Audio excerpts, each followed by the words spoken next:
কি করছো নাজিফ? নাজিফ কি করছো? হ্যাঁ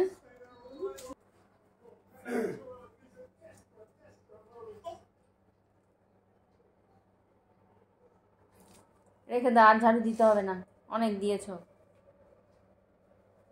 পড়ে যাবে তো।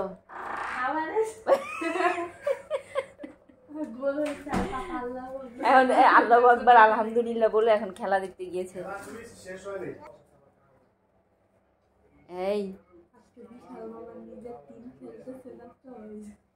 রিল্যাক্সে আছে আমাদের মতো, আমার টিমও খেলছে না, আমিও রিল্যাক্স।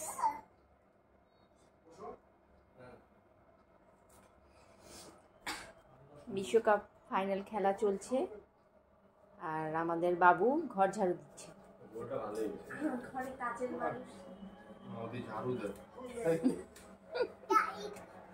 হয়েছে ব্যস্ত।